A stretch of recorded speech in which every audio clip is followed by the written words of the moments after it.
बिस्मिल्लाहिर्रहमानिर्रहीम। अस्सलाम वालेकुम students, welcome to all of you. उम्मीद है कि आप सब खैरियत से होंगे। आज हम जो टॉपिक डिस्कस करेंगे वो है next types of solids and allotropy. क्या टॉपिक एक रिलेटेड टॉपिक है, दो शॉर्ट से टॉपिक्स हैं जिनको आज डिस्कस करेंगे। और आज का हमारा जो लेसन होगा वो इस चैप्टर का लास्ट लेसन होगा। और अगर आपके पीछे कोई भी लेसन अभी रिमेनिंग हैं तो उनको अच्छे से कवर अप कर लें, और क्योंकि आपका चैप्टर कंप्लीट हो चुका है। और आपने काम ये करना है कि आपने बुक की एक्सरसाइज को सॉल्व करने की कोशिश करनी है, मींस एमसीक्यूज़ और जो शॉर्ट क्वेश्चंस हैं या लॉन्ग हैं उनको आपने मार्क करना है अपनी बुक पे। और अगर किसी में भी कोई कन्फ्यूजन होगी किसी भी टाइप की तो उसका सॉल्यूशंस आपको इनबॉक्स व्हाट्सएप ग्रुप में शेयर कर दिया जाएगा। सो आज का हम लेसन स्टार्ट करते हैं अपना। आज हम जो डिस्कस करने वाले हैं उसमें जो हमारा फर्स्ट टॉपिक है वो है types of solids.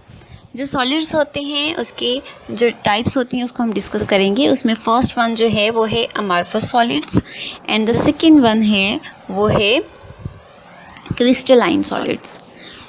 Second one है क्रिस्टलाइन सॉलिड्स। ये जो अमॉर्फस सॉलिड्स होते हैं ये ऑलमोस्ट शेपलेस होते हैं, मींस इनकी कोई स्पेसिफिक इनके अंदर कोई अरेंजमेंट नहीं होती। जिस तरह से हम ग्लास, रबर या ये जो सैंड है इसको देख लेते हैं, इनमें स्पेसिफिक अरेंजमेंट नहीं होती कोई, इनको अमॉर्फस सॉलिड्स कहते हैं। और उसके अलावा जो क्रिस्टलाइन सॉलिड्स होते हैं ये एक स्पेसिफिक पैटर्न में अरेंज हुए होती हैं, जैसे कि टेबल सॉल्ट, ये जितने भी सॉल्ट्स होते हैं या आयनिक कंपाउंड्स जो होते हैं, सो आयनिक कंपाउंड्स भी तो सॉलिड फॉर्म में होते हैं, तो वो क्रिस्टलाइन फॉर्म में एक स्पेसिफिक अरेंजमेंट में होते हैं, तो उनको हम क्या कहते हैं, क्रिस्टलाइन सॉलिड्स। आज हम two different types of solids discuss करेंगे। फर्स्ट वन क्या था, amorphous solids and the second one crystalline solids. Okay, सबसे पहले हम फर्स्ट वन देख लेते हैं, amorphous solids. Amorphous solids, amorphous means shapeless solid in which particles are not regularly arrange और देयर शेप्स आर डिस्ट्रॉयड। तो अमॉर्फस मीन्स कि ऐसे कंपाउंड जो शेपलेस हों, और सेकेंड इसमें है कि ऐसे सब्सटेंसेस, ऐसे सॉलिड्स के वो ऐसे सॉलिड्स जिनमें जो पार्टिकल्स हैं वो रेगुलरली अरेंज ना हो, जिस तरह से आयनिक कंपाउंड्स में होते हैं। और जब रेगुलरली अरेंज नहीं होंगे तो वो जो उनकी रेगुलरिटी होगी शेप्स में वो डिस्ट्रॉय हो जाएगी, तो उनको हम क्या कहते हैं, अमॉर्फस सॉलिड्स। अमॉर्फस, जो अमॉर्फस का वर्ड है इसका मतलब ही शेपलेस है। Properties, they do not have sharp melting points, they do not have regular shapes. अब जब हमने के पीछे पढ़ लिया कि रेगुलरली अरेंज नहीं है तो रेगुलरिटी तो नहीं होगी, तो उनकी शेप्स क्या होंगी, इरेगुलर होंगी। और इनके जो मेल्टिंग पॉइंट्स होंगे या बॉइलिंग कह रही हूँ, इनके जो मेल्टिंग पॉइंट्स होंगे वो भी शार्प नहीं होंगे। शार्प का मतलब होता है ऐसे बॉइलिंग पॉइंट, ऐसा अगर आप कोई भी सॉलिड है, शार्प का मतलब ये होता है अगर आप कोई भी सॉलिड लें, आप उसको हीट करें एक स्पेसिफिक टेम्परेचर, फ़र्ज़ करें 50 है, 40 है, जितना भी, उस टेम्परेचर पे आके वो सारे का सारा जितना आपने मटेरियल लिया वो सारे का सारा क्या हो जाए, मेल्ट हो जाए। उस टेम्परेचर पे सारे का सारा जितना आपने सब्सटेंस को लिया है सॉलिड फॉर्म में वो मेल्ट हो जाए। अगर वो उस फॉर्म, उसे कहते हैं शार्प मेल्टिंग पॉइंट, अगर वो मेल्टिंग उस पॉइंट पे वो ना हो,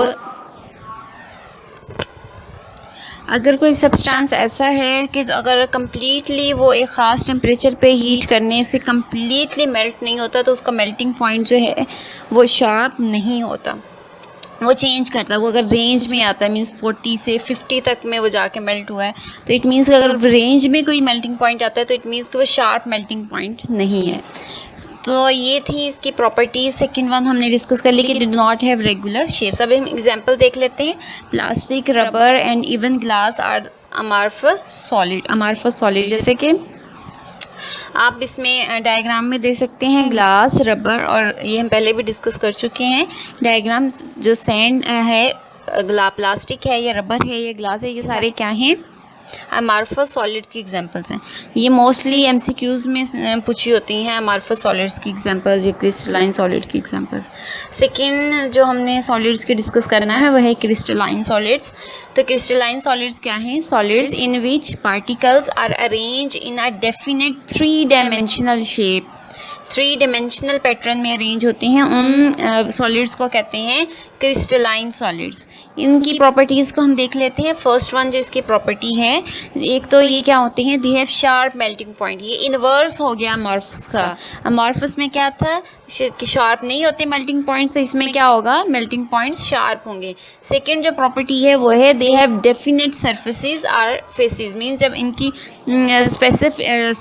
रेगुलरिटी होगी इन पार्टिकल्स में, तो इन रेगुलरिटी की वजह से इनके जो सर्फेसिस या फेसिस होंगे वो डेफिनेट होंगे, और each has definite angle with each other, एक स्पेसिफिक अरेंजमेंट के तहत ये अरेंज हुए होंगे, तो इसलिए इन्हें कहते हुए इसलिए ये क्या है, क्रिस्टलाइन सॉलिड्स। नेक्स्ट हम एग्जांपल्स देख लेते हैं। एग्जांपल्स हैं क्रिस्टलाइन सॉलिड की। Examples of crystalline solids are diamond and sodium chloride.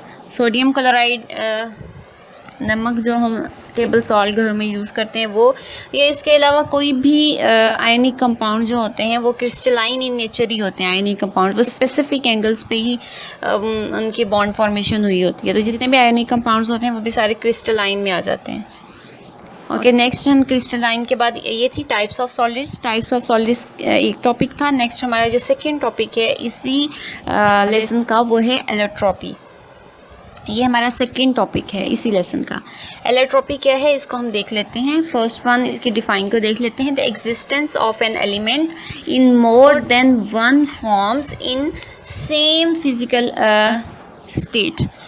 तो एलोट्रॉपी को पहले समझ लेते हैं, इसकी डिफाइन को एलोट्रॉपी की, कि एग्जिस्ट करना, एक एलिमेंट का एग्जिस्ट करना। एलिमेंट्स क्या होते हैं, एलिमेंट्स हमने फर्स्ट चैप्टर में पढ़ा था कि एलिमेंट्स में क्या होता है, कम्बिनेशन ऑफ एटम्स ही होता है, लेकिन वो वाले एटम्स, एलिमेंट्स वो वाले एटम्स होते हैं जिनके सेम एटॉमिक नंबर होते हैं, सेम मास नंबर होते हैं, सेम टाइप के जो एटम्स होते हैं कलेक्टिवली उन्हें हम क्या कहते हैं, उससे का एलिमेंट। तो इसलिए क्या कह रहे हैं, एलोट्रॉपी क्या है, existence of an element, compound नहीं, एक एलिमेंट की existence in more than one forms, means एक से ज़्यादा फॉर्म्स में होना। एक एलिमेंट है जैसे हाइड्रोजन है या कार्बन है, वो एक से अगर ज़्यादा फॉर्म्स में है in same physical state same रखी है उसकी, उसमें फिजिकल स्टेट में कोई चेंजिंग नहीं है, लेकिन वो डिफरेंट फॉर्म्स में कन्वर्ट हो जाता है due to temperature or due to any other factor, तो उसको क्या कहते हैं, एलोट्रॉपी। ओके, नेक्स्ट हम इसको डिस्कस कर लेते हैं कि एलोट्रॉपी क्यों होती है। Allotropy is due to the existence of two or more kinds of molecules of an element each having different number of atoms, such as allotropies of oxygen are oxygen 2 and O3. Okay, पहले हम इसको discuss कर लेते हैं कि allotropy किस वजह से होती है। कहते हैं existence of two or more kinds of molecules of an element. एक एलिमेंट के जैसे ऑक्सीजन है या कार्बन है या कोई भी अदर एलिमेंट है, उसी के ही एक या एक से ज़्यादा जो हों मॉलिक्यूल्स हों और उनके अंदर क्या हो कि डिफरेंट नंबर ऑफ एटम्स हो, मीन्स उसी एलिमेंट के डिफरेंट नंबर ऑफ एटम्स हो। जैसे कि एग्जांपल दी हुई है यहाँ पे ऑक्सीजन और ओजोन की। ऑक्सीजन और ओजोन जो है दोनों में ऑक्सीजन ही मॉलिक्यूल है ना, एक में O2 है और एक में O3 है। एक में ऑक्सीजन के 2 एटम्स इन्वॉल्व हैं, एक मॉलिक्यूल में ऑक्सीजन के ही 3 एटम्स इन्वॉल्व हैं। तो ऑक्सीजन O2 और O3 ये क्या है, एक ही एलिमेंट की दो डिफरेंट फॉर्म्स हैं, तो इससे है ये कि भी एक दूसरे की क्या है, एलोट्रॉपिक फॉर्म्स हैं। ओके, नेक्स्ट है जी डिफरेंट, एक हमने फर्स्ट कैटेगरी डिस्कस कर ली। नेक्स्ट ये एलोट्रॉपी क्यों होती है उसको डिस्कस कर लेते हैं। Different arrangement of more atoms or molecules in a crystal of the element, means arrangement different हो सकती है एटम्स की या फिर मॉलिक्यूल्स की एक एलिमेंट के क्रिस्टल में, such as sulphur shows allotropy due to different arrangement of molecules S8 sulphur 8 in the crystals. अब सेकेंड रीज़न उन्होंने क्या बताई, एक रीज़न ये बताई है कि नंबर डिफरेंट हो सकता है। समटाइम ये भी हो सकता है कि नंबर सेम हो, जितना जो एटॉमिक नंबर कह रहे हैं, जितने एटम्स एक मॉलिक्यूल में इन्वॉल्व हों उसी एलिमेंट के उतने ही एटम्स दूसरे में इन्वॉल्व हों, लेकिन फिर भी वो एलोट्रॉपिक फॉर्म्स एक दूसरे की हो सकती हैं। क्यों हो सकती हैं, डिफरेंट अरेंजमेंट ऑफ 2 और मोर एटम्स, मीन्स ये हो सकता है कि उनमें जो अरेंजमेंट है एटम्स की वो क्या हो, डिफरेंट हो। तो पहला हमने जो डिस्कस किया किया था वो डिफरेंट नंबर्स की वजह से डिस्कस किया है। सेकंड जो हमने डिस्कस किया है पॉइंट, वो डिफरेंट अरेंजमेंट की उस बेस पे डिस्कस किया है। डिफरेंट नंबर में तो ऑटोमेटिकली नंबर डिफरेंट हो जाएगा, लेकिन डिफरेंट अरेंजमेंट में वो जो एटम की नंबर है, जो इतने एटम्स इन्वॉल्व हैं वो सेम हो सकते हैं, लेकिन उनका जो अरेंजमेंट पैटर्न है वो क्या हो सकता है, डिफरेंट हो सकता है। तो ये रीजंस हैं जिनकी वजह से एलोट्रॉपी एग्जिस्ट कर सकती है। ओके, नेक्स्ट हम देख लेते हैं इसकी प्रॉपर्टीज़। एलोट्रॉपी के अगर कोई है एलिमेंट्स, उनकी क्या प्रॉपर्टीज़ होती हैं। They always show different physical properties, means अगर दो कोई एलोट्रॉपिक फॉर्म्स हैं, उन दोनों की डिफरेंट फिजिकल प्रॉपर्टीज़ दोनों की डिफरेंट होंगी, but have same chemical properties. Chemical properties वो सेम शो करेंगे, लेकिन फिजिकल जो प्रॉपर्टीज़ होंगे वो दोनों डिफरेंट शो करेंगे। सेकेंड वन है allotropies of solids have different arrangement of atoms in space at a given temperature. अगर एक डिफरेंट अरेंजमेंट शो करते हैं एटम्स इन गिवन टेम्परेचर पे, अगर दोनों सब्सटेंसेस जो हैं उनको एक सेम टेम्परेचर दिया जाए तो दोनों की अरेंजमेंट जो है वो क्या होती है, डिफरेंट होती है, जो एलोट्रोप्स होते हैं। The arrangement of atoms also change with the change of temperature and new allotropic form is produced. अब अगर सेम जो कोई एटम है, आप उसको हीटअप करते, एटम एक सेम एलिमेंट है या कोई मॉलिक्यूल है, आप उसको हीटअप करते हो, कोई एलोट्रोपिक फॉर्म है, तो हीटअप करने से जैसे ही उसकी अरेंजमेंट हो सकता है कि चेंज हो जाए। जैसे ही उसकी अरेंजमेंट चेंज होगी तो अरेंजमेंट के चेंज होने से एक नेक्स्ट जो डिवेल्प होगी, न्यू स्पीशी जो बनेगी वो कोई और होगी, तो वो जिसको हमने हीट किया और जो नेक्स्ट जो न्यू बनी वो दोनों एक दूसरे की क्या हो जाएंगी, एलोट्रोपिक फॉर्म्स हो जाएंगी। तो इसमें टेम्परेचर को हम चेंज करके उनको एक कैटेगरी से दूसरी में कन्वर्ट करवा सकते हैं और दूसरी से हम फर्स्ट में कन्वर्ट करवा सकते हैं। तो ये क्या है, एलोट्रोपिक की प्रॉपर्टीज़ हैं। फर्स्ट वन थी फिजिकल प्रॉपर्टीज़ डिफरेंट हो सकती हैं, डिफरेंट अरेंजमेंट, और नेक्स्ट हमने जो डिस्कस किया टेम्परेचर का डिफरेंस, चेंज इन टेम्परेचर से क्या होता है। अब नेक्स्ट है जी ट्रांजिशन टेम्परेचर। अब ट्रांजिशन टेम्परेचर क्या है, the temperature at which one allotropic form, means ऐसा टेम्परेचर जिसमें अगर एक एलोट्रोपिक जो है फॉर्म है, कोई एक एलोट्रोप है किसी एलिमेंट का, वो चेंज हो जाए इनटू अनदर, मीन्स वो टेम्परेचर जिसमें एक से दूसरे में कन्वर्ट हो जाए एक एलोट्रोपिक फॉर्म, उसे हम क्या कहते हैं, ट्रांजिशन टेम्परेचर। एग्जाम्पल देख लेते हैं, जैसे 3 डिफरेंट एग्जाम्पल्स दी हुई हैं आपकी बुक में, उनको हम डिस्कस कर लेते हैं। फर्स्ट वन, उसमें हम सल्फ़र की डिस्कस करेंगे। एग्जाम्पल में क्या है, the transition temperature of sulphur is 96 degree Celsius. Means 96 degree Celsius क्या है, इसमें ट्रांजिशन टेम्परेचर है।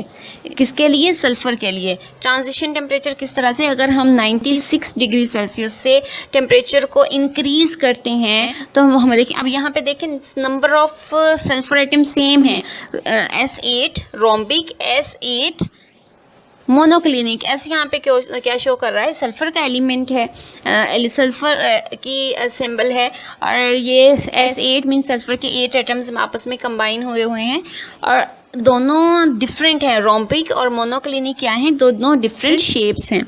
अब 96 डिग्री सेल्सियस से अगर हम टेम्परेचर को इंक्रीज़ करते हैं तो ये जो रोम्बिक फॉर्म है ये कन्वर्ट हो जाती है मोनोक्लिनिक फॉर्म में, और अगर सल्फ़र जो 8 है जो मोनोक्लिनिक है, और उसको अगर हम 96 से टेम्परेचर को डिक्रीज़ करते हैं तो 96 से डिक्रीज़ करने से तो जो आपकी मोनोक्लिनिक फॉर्म होगी वो किस में कन्वर्ट हो जाती है, रोम्बिक फॉर्म में। तो एक प्रॉपर्टी हमने यही डिस्कस की थी कि ये जो एलोट्रोप्स होते हैं ये टेम्परेचर चेंज करने से डिफरेंट फॉर्म्स शो करते हैं। तो बिलो, ये वही हमने जो डिस्कस कर लिया कि बिलो 96 रोम्बिक्स हो गई, अगर हम इसको अबव कर देंगे तो ये किस में चेंज हो जाएगा, मोनोक्लिनिक में। ये आपसे MCQs भी पूछा जाता है कि टेम्परेचर के चेंज करने से 96 से अबव है तो कौन सी फॉर्म है, 96 से कम है तो कौन सी फॉर्म है, तो आपने इसको अच्छे से लर्न आउट करना है।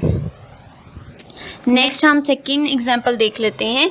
सेकेंड एग्जाम्पल है फॉस्फोरस की, phosphorus white and phosphorus red. अब फॉस्फोरस में भी देख लें नंबर ऑफ एटम सेम हैं, P4 एंड P4, लेकिन इसका ट्रांजिशन टेम्परेचर क्या है, 250 डिग्री सेल्सियस। अगर 250 डिग्री सेल्सियस से इंक्रीज़ करेंगे तो ये जो फॉस्फोरस है वो किस में चेंज हो जाएगा, फॉस्फोरस रेड में।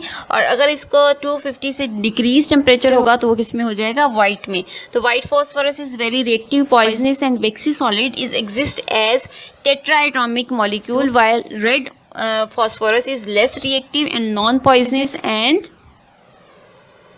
and brittle powder. तो ये दोनों में डिफरेंस है, इनकी टेम्परेचर को चेंज करने से इनकी प्रॉपर्टीज़ क्या हो रही हैं, चेंज हो रही हैं। अब ये 3 डिफरेंट कैटेगरीज दिखाई हुई हैं। वाइट फॉस्फोरस दिखाया हुआ है, red phosphorus and black phosphorus. अभी जैसे हमने पढ़ा कि जो रेड फॉस्फोरस होता है वो इतना रिएक्टिव नहीं होता, जो वाइट फॉस्फोरस होता है वो ज़्यादा रिएक्टिव भी होता है और पॉइजनस भी होता है। और वाइट को आप चेंज करवा सकते हो रेड में, किस तरह से, by changing temperature. Next third one और लास्ट वन है वो है टिन की, tin grey, cubic and tin white tetragonal. अब टिन ग्रे और टिन वाइट में भी डिफरेंस किस चीज़ का है, डिफरेंस भी टेम्परेचर का ही आ रहा है। टेम्परेचर को अगर 13.2 डिग्री सेल्सियस रखें तो ये क्या ट्रांजिशन टेम्परेचर है। इतने टेम्परेचर पे अगर ग्रे, क्यूबिक, टिन को या स्टेनिक भी बोलते हैं, टिन भी बोलते हैं, इनको अगर 13.2 डिग्री सेल्सियस पे हीट अप करें तो ये वाइट में कन्वर्ट हो जाता है और इसकी शेप भी चेंज हो जाती है टेट्रागोनल में। और अगर हम इसको 13.2 डिग्री सेल्सियस से कम टेम्परेचर कर दें तो ये शेप भी चेंज कर लेता है और कलर भी चेंज कर लेता है। पहले हमने सबसे पहले जो हमने डिस्कस किया वो हमने सल्फ़र का किया तो वो शेप चेंज कर रहा था। सेकंड हमने फॉस्फोरस का किया तो वो कलर चेंजिंग आ रही थी। लेकिन इसमें देखें दोनों चेंजिंग आ रही हैं, शेप चेंज भी आ रही है और कलर चेंज भी आ रहा है। तो ये दोनों क्या हैं, एक दूसरे की एलोट्रोपिक फॉर्म्स हैं। आज के टॉपिक में हमने यही डिस्कस करने थे, यही दोनों टॉपिक्स। उम्मीद है कि आप लोगों को अच्छे से समझ आ गई होगी। और आपने करना क्या है, जो मैंने पहले ही आपको बता दिया था, इसको लर्न करने के बाद आपने कोशिश करनी है कि आप क्या करें, एक्सरसाइज को सॉल्व करने की कोशिश करनी है। MCQs को सॉल्व करेंगे, शॉर्ट क्वेश्चंस को देखेंगे और आप मुझे फीडबैक देंगे कि कौन कौन से क्वेश्चंस आपसे सॉल्व नहीं हुए। तो बेशक मैं आपसे आंसर की तो मैं आपसे शेयर करूंगी, लेकिन आप लोग मुझे फीडबैक देंगे कि हमसे ये वाले क्वेश्चन सॉल्व नहीं हुए, तो इससे के आंसर्स हमसे शेयर कर लें, ठीक है। और अपना ख्याल रखें और अपनी जो भी स्कूल की वीडियोस हैं, लेक्चर्स हैं, उनको नेक्स्ट शेयर करें, वीडियोस को लाइक करें, फीडबैक दें, कमेंट करें। अपना ख्याल रखें, घर में रहें, महफूज रहें। Thanks for watching. फ़ी अमानिल्लाह। अल्लाह हाफिज़।